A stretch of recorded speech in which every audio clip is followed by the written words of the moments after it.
நான் உறுதியா சொல்றேன், இந்த சிறுத்தை மட்டும் இல்ல, உங்க 2 பேருக்குள்ள வேற யார் எந்த குழப்பத்தை உண்டு பண்ணாலும்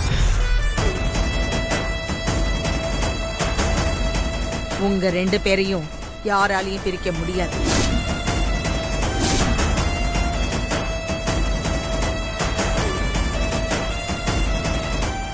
ஆகாஷ், உனக்கும் தென்றலுக்கும் இந்த கல்யாணம் நிச்சயம் நல்லபடியா நடக்கும்.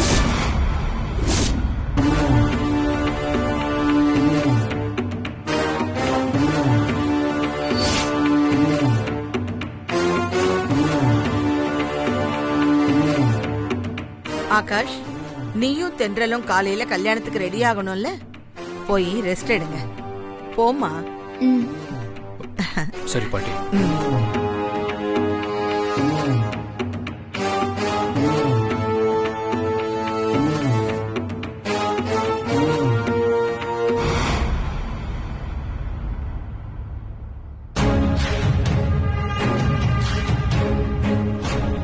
சித்து,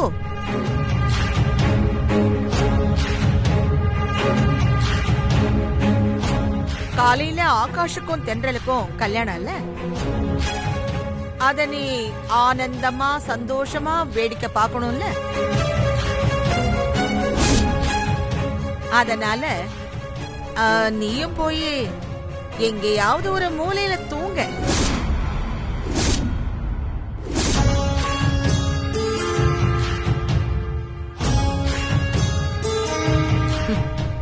போப்பா.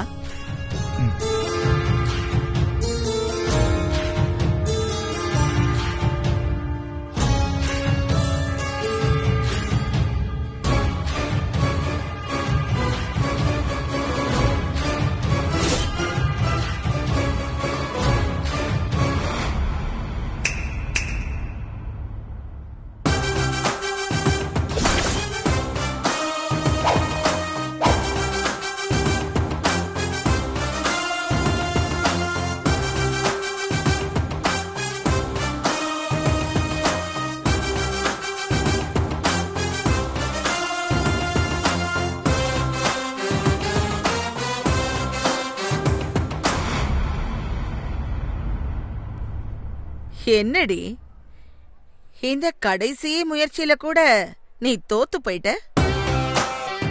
அந்த சிறுத்தெல்லாம் ஒரு ஆளு, அவனையெல்லாம் போய் சேர்த்துக்கிட்டு இந்த கல்யாணத்தை நிறுத்த முயற்சி பண்றல்ல. இப்போ என்ன ஆச்சு பாத்தியா? இப்ப உனக்கு புரிஞ்சிருக்குமே, இந்த கல்யாணத்தை உன்னால நிறுத்தவே முடியாதுன்னு. யார் சொன்னது நிறுத்த முடியாதுன்னு? இன்னும் தென்றல் கழுத்துல தாலி ஏறல. அது வரைக்கும் எனக்கு டைம் இருக்கு மாமியாரு. நான் நிச்சயம் இந்த கல்யாணத்தை நிறுத்தி காட்டுவேன். முடிஞ்சா தடுத்து பாருங்க.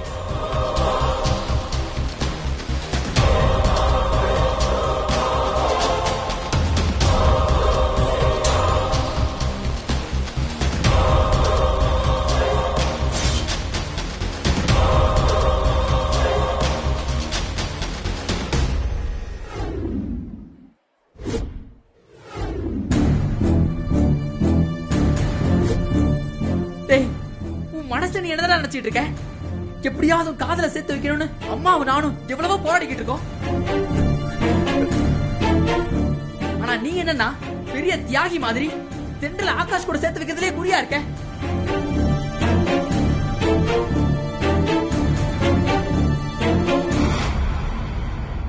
நீ தென்றல் லவ் பண்ண விஷயத்த நான் எவ்வளவு கஷ்டப்பட்டு ஆகாஷ் கிட்ட தெரியப்படுத்தின தெரியுமாடா? அவன் சொன்னதை அப்படியே நம்பிட்டான்டா. அதனாலதான் உன்னைய தென்றலை கூப்பிட்டு விசாரிச்சான். நீ இப்பவும் தென்றலை லவ் பண்றேன்னு மட்டும் சொல்லியிருந்தா, இதை விட இந்த கல்யாணத்தை ஸ்டாப் பண்ணி நீ தென்றல் கூட சேர்றதுக்கு வேற நல்ல வாய்ப்பு கிடைக்குமாடா?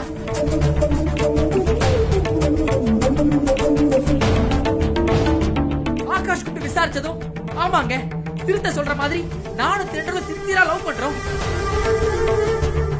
நீங்களை பிரிச்சிடாதீங்கன்னு ஒரே ஒரு வார்த்தை மட்டும் சொல்லியிருந்தேனா அந்த ஆகாஷை உன்னைய தென்றலை சேர்த்து வச்சிருப்பான்டா. இப்படி அனாவசியமா தென்றல் என்ன விரும்பல, நான் மட்டும் தான் தென்றலை விரும்பினேன். அதனால தென்றல் நீங்க தப்பா நினைச்சாதீங்க. அப்படி இப்படி நீ உண்மையை சொல்லி எங்க பிளான் எல்லாம் சொதப்பிடியடா. ஏய், மேல ஏதாவது பேசுன அடிச்சு வாயெல்லாம் உடைச்சு. ஏய், அவன் வாய் உடைப்படா.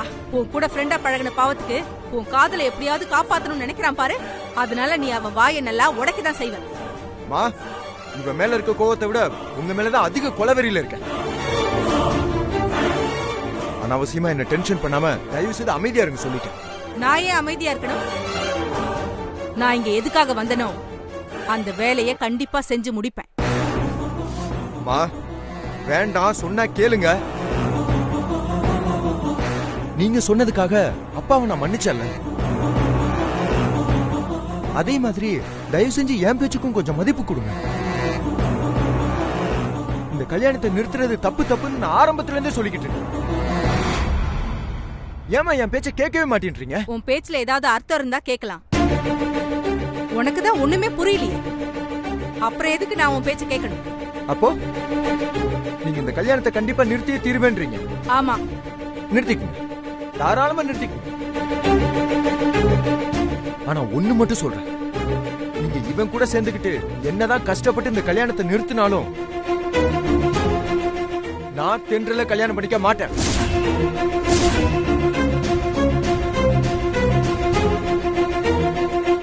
ஆகாஷ்க்கு துரோகம் பண்ணிட்டு அந்த துரோகத்துல கிடைக்கிற தென்றல நான் நிச்சயம் கல்யாணம் பண்ணிக்கவே மாட்டேன். அந்த அளவுக்கு நான் ஒன்னும் மோசமானவனும் கிடையாது. எனக்கும் கொஞ்சம் மனசாட்சிலாம் இருக்கு. இங்க பாருடா, நான் உனக்கு திரும்ப திரும்ப சொல்லிட்டு இருக்கேன். ஆனா நான் உனக்கு சொல்ற அர்த்தமே புரிய மாட்டேங்குது. என்னது? இப்ப என்ன புரியலன்றீங்க? டேய், உனக்கு தான் எதுவுமே புரியலையே. டேய், டேய், அவனை ஏன்டா முறைக்கிற? அவன் கரெக்டா தான் பேசுறான். உனக்கு நிஜமா ஒரு மண்ணும் புரியல. நான் தென்றல உன் கூட சேர்த்து வைக்கிறதுக்காக மட்டும் இந்த கல்யாணத்தை நிறுத்தணும்னு நினைக்கல. தென்றல் வாழ்க்கையை காப்பாத்துறதுக்காகவும் தான். என்னம்மா அடிக்கடி இதையே சொல்லிட்டு இருக்கீங்க? தென்றல் என்ன காட்டு மிராண்டி கூட்டத்துக்கு கல்யாணம் பண்ணி போறாங்க? நீங்க இந்த கல்யாணத்தை நிறுத்தி தென்றல் வாழ்க்கையை காப்பாத்துறதுக்கு. புரியாம சொன்னாலும் நீ கரெக்டா தான் சொல்ற. அந்த ஆண்டாள் காட்டு மிராண்டியை விட மோசமான பொம்பளை. அந்த குடும்பத்துக்குள்ள போனா தென்றலால நிச்சயம் நிம்மதியா வாழ முடியாது. அதனாலதான் நான் இந்த கல்யாணத்தை நிறுத்தி தென்றல் வாழ்க்கையை காப்பாத்தணும்னு நினைக்கிறேன். அவ வாழ்க்கையை நீங்க ஒண்ணு காப்பாத்த வேணாமா? எனக்கு தென்றலை பத்தியும் தெரியும், ஆகாஷ பத்தியும் தெரியும். தென்றல் ரொம்ப போல்டான பொண்ணு. ஆகாஷும் தேவைப்படுற இடத்துல கொஞ்சம் போல்டா நடந்துக்கிறவர் தான். ஆஃப்டர் ஆல் ஒரு ஃப்ரெண்டா பழகின எனக்கே சப்போர்ட் பண்ணி ஆகாஷ் நிறைய தடவை ஆண்டாள் பட்டியை எதிர்த்து பேசியிருக்காரு. அப்படி இருக்கும்போது தென்றல் மட்டும் விட்டு கொடுத்துருவாரா? நீங்க சொல்ற மாதிரி கல்யாணத்துக்கு அப்புறம் ஆண்டாள் பட்டியால தென்றலுக்கு ஏதாவது பிரச்சனை வந்தா ஆகாஷும் பாத்துக்கிட்டு இருக்க மாட்டாரு. ஏன் தென்றலே சும்மா இருக்க மாட்டா. டேய், உனக்கு ஏன்டா நான் சொல்றதே புரிய மாட்டேங்குது? எரிச்சல் பண்றேன். இதுக்கு மேல எதுவும் பேச வேண்டாமா? தயவு செய்து முதல்ல வீட்டுக்கு கிளம்புங்க. டேய், கூட்டு போடா. டேய், உன்னதான்டா சொல்றேன், கூட்டு போடா. என்னால முடியாதுடா, முடிஞ்சா நீயே கூட்டு போ. உன்ன மா வாங்கம்மா போலாம். டேய், விடுடா கைய. நான் வந்த வேலை முடியாம இங்க இருந்து வர மாட்டேன். மா, ஏமா அப்படி அடம் பிடிக்கிறீங்க? உங்களுக்கு கொஞ்சம் கூட அறிவே இல்லையா? டேய், யார பார்த்து என்ன கேள்விடா கேக்குற? அவங்க உன் அம்மாடா. தயவு செஞ்சு இனிமே இவங்களை என் அம்மான்னு சொல்லிடாத.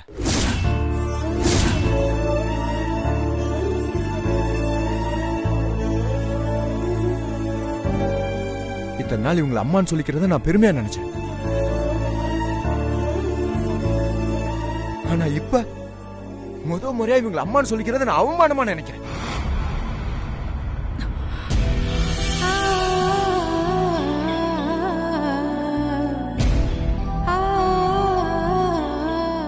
ஏன் இவங்க வயித்துல பிறந்த வெறுப்பா இருக்குடா.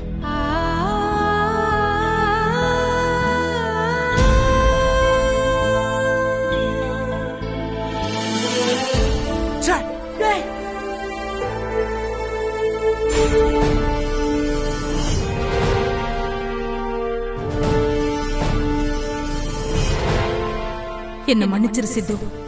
நீ என்கிட்ட கோச்சுக்கிட்டு போனாலும் சரி, நான் ஆண்டாள் கிட்ட இருந்து தென்றல் வாழ்க்கையை காப்பாத்தியே தீருவேன்.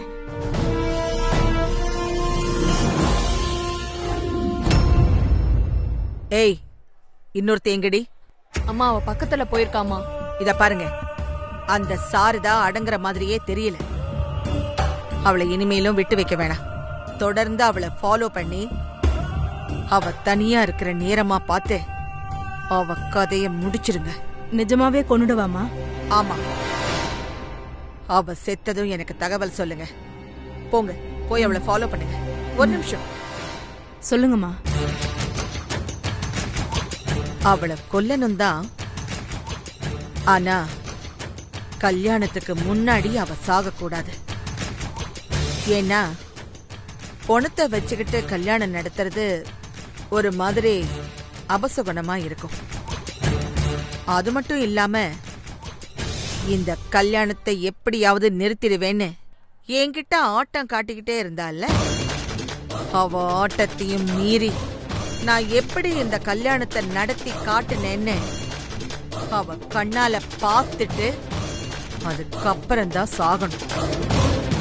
அதனால கல்யாணம் நடக்கிற வரைக்கும் எங்கேயும் நகர முடியாத அளவுக்கு அவளை அடிச்சு மயக்கமாக்கிட்டு எனக்கு கால் பண்ணுங்க.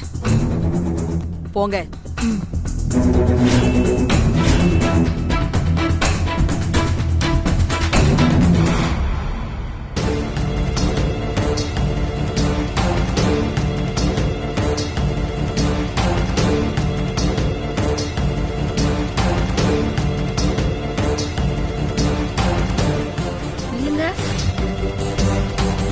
என்னத்தை தேடிக்கிட்டு இருக்காவ?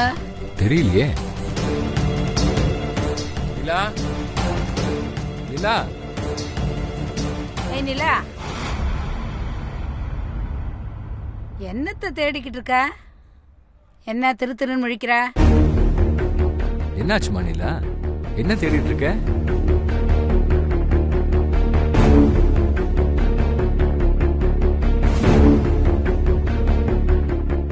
அப்பா, நீங்க வாங்கி கொடுத்த புது செயின் தொலைஞ்சு போச்சுப்பா.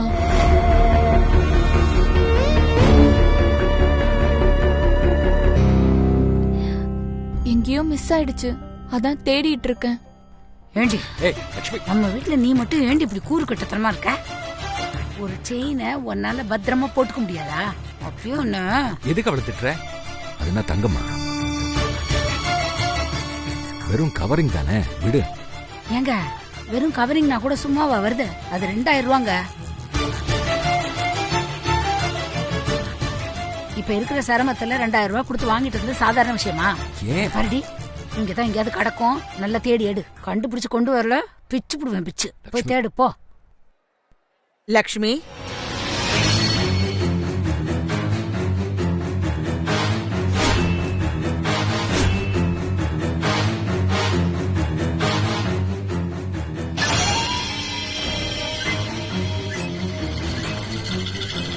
என்ன லட்சுமி, ஏதாவது பிரச்சனையா? ஏன் எல்லாரும் டென்ஷனா இருக்கீங்க? அப்படிலாம் ஒண்ணும் இல்ல, சும்மா பேசிட்டு தான் இருந்தோம்மா. சும்மா பேசிக்கிட்டு இருந்த மாதிரி தெரியலையே.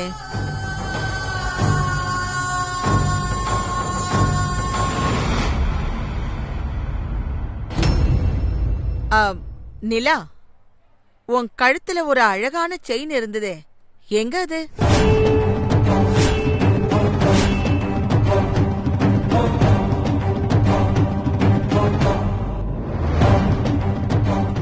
எங்க நிலா அந்த செயின்?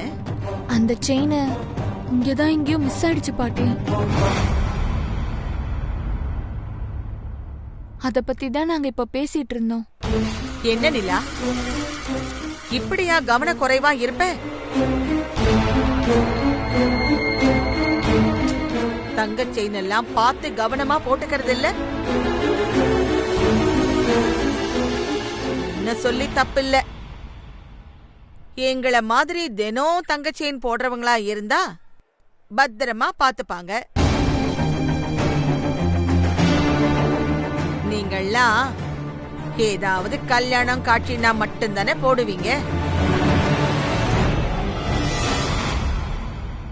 அதான் அது மேல கவனம் இல்லாம போயிடுச்சு.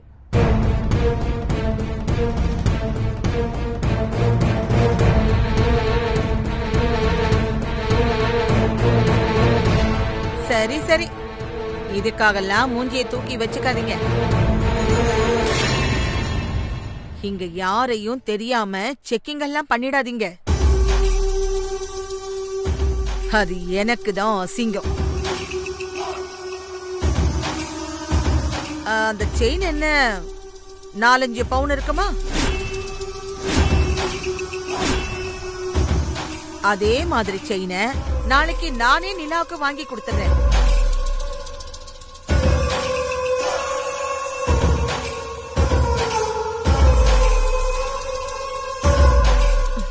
இன்னும் ஏன் உம்முன்னு இருக்கீங்க? நான் தான் செயினை வாங்கி கொடுத்துறேன்னு சொல்லிட்டேன்ல. சரிங்கம்மா.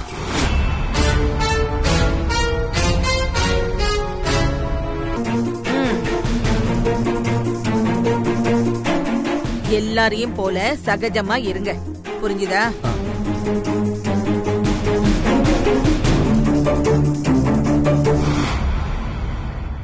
என்னங்க அந்த அம்மா தொலைஞ்சது ஒரிஜினல் தங்கம் நினைச்சு நாளைக்கு வாங்கி தரேன்னு சொல்லிட்டு போறாங்க. நீங்களும் சரின்னு தலையாட்டிட்டீங்க. வேற என்ன பண்ண சொல்ற லட்சுமி? அது தங்கம் இல்ல கவரிங்னு சொன்னா, அப்ப நான் முதல்ல கேட்கும் போது மட்டும் அது தங்க நகை அடமானத்துன்னு இன்னைக்குதான் மீட்டிட்டு வந்தேன்னு சொன்னீங்களேன்னு கேள்வி கேட்டா நான் என்ன பதில் சொல்றது? அவங்க சும்மா அக்கறையில தான் நாளைக்கு வாங்கி தரேன்னு சொல்லிட்டு போறாங்க. அதான் நானும் ஒரு கடமைக்கே சரின்னு சொல்லி சமாளிச்சிட்டேன். இந்த கல்யாண வேலையில நாளைக்கு வரைக்கும் இந்த நகையை பத்திலாம் ஞாபகம் வச்சிருப்பாங்களா? அதெல்லாம் மறந்துடுவாங்க லட்சுமி, விடு. எல்லாம் ஒன்னாலதான். ஒரு பொய்க்கு 9 பொய் சொல்ல வேண்டியிருக்கு இப்படி நீ தொலைச்சதுனால. சரி வா.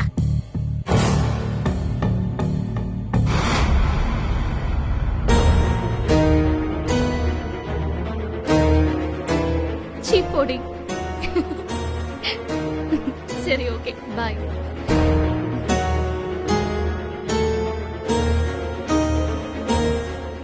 என்ன ஆகாஷ் உன்னை கூப்பிட்டு வர சொன்னாரு. ஆகாஷா? என்ன விஷயமா கூப்பிட்டாரு? தெரியல, உன்கிட்ட ஏதோ பர்சனலா பேசணுமா?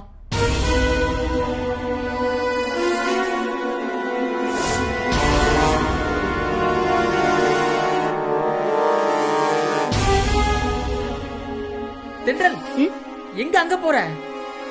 நீதானே இப்ப ஆகாஷ் கூப்பிட்டாருன்னு சொன்ன, அதான் அவரை பாக்குறதுக்கு அவர் ரூமுக்கு போயிட்டு இருக்கேன். இல்ல, ஆகாஷ் இப்ப ரூம்ல இல்ல, மேல பால்கனில தனியா வெயிட் பண்ணிட்டு இருக்காரு. பால்கனிலையா? ஆமா, நீ வா. வா தென்றல்.